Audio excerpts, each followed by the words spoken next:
and they were gathering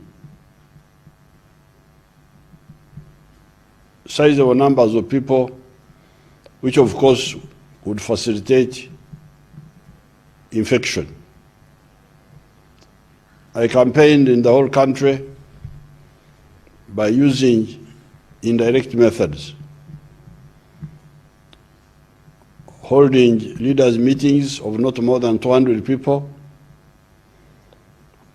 or if there are more than 200, separated in the same venue, then using the radios.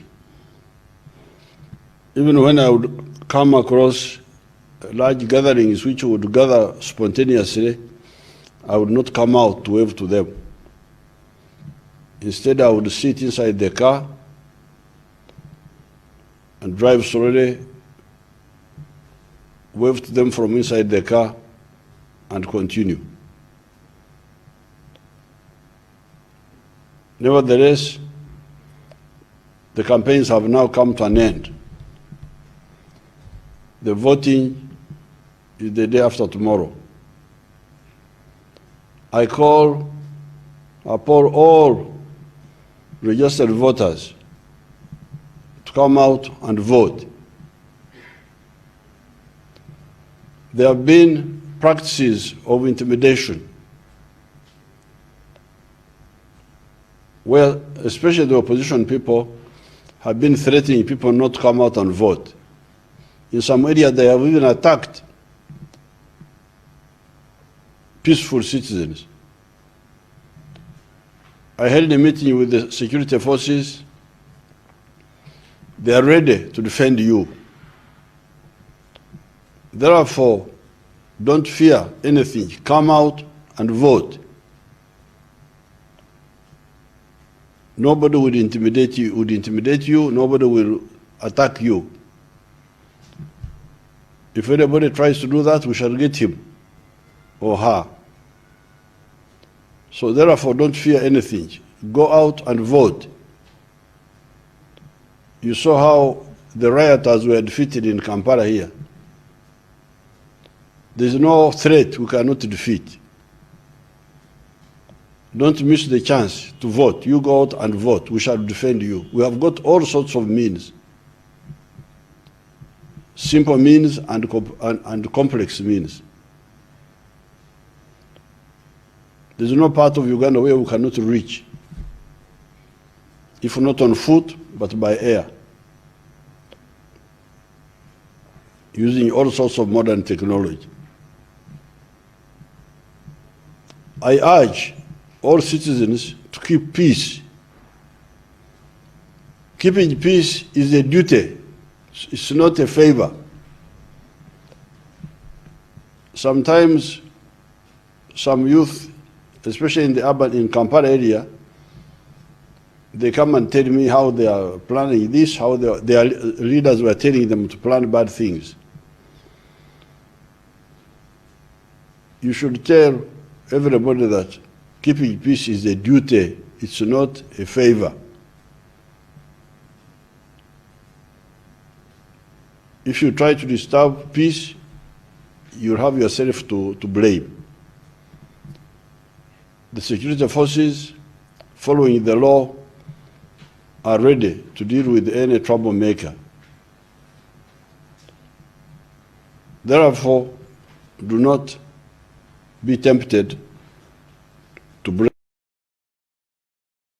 My colleagues, the Honorable Amoriat and General Montu, and to further mention that we cannot take so much time overemphasizing on the impunity and lawlessness that we have had to stand the last 2 months. As you all know, ladies and gentlemen, standing against General Museveni is a more dangerous crime than any crime we know here in Uganda. As we stand here today, abductions are ongoing, killings are ongoing, and arrests are ongoing. Just my entire team was arrested in Kalangala. Only 46 were released. More than 100 continue to languish in prisons. Many arrests are ongoing. Last night, there were raids on more of my team members and some of the leaders of the National Unity Platform. Mr. Rule David Wanika, also known as Selector Devi, was raided by the military. His doors broken and he was taken away. Nobody knows where he is. Last night, one of our team members, my driver sometimes and works mainly as a mechanic, One Katerega, was shot by the military and he passed away this morning. And again this morning, my house was raided. Two of my gardeners were taken away and my security guard was beaten very, very badly. That is what we have to deal with, ladies and gentlemen. But while this is ongoing, the Electoral Commission is silent. We have reported numerous times to the Electoral Commission. We've informed them that even the polling agents that we sent out there, even the coordinators that have been identifying and recruiting polling agents are being rounded up and arrested and charged with recruiting rebels. That is the election under General Museveni. The Electoral Commission has been conspicuously silent and continues to be silent even when we raise these complaints, both physically and in writing. The only time the Electoral Commission has come up is to actually castigate the victims, us. The Electoral Commission recently continued to expose its bias by stopping me from further campaign. And indeed, I've not been able to campaign for the last 5 days because the Electoral Commission said I had to sign an illegal memorandum of understanding with them. That is where we are. We know that all this is being done to intimidate and discourage people.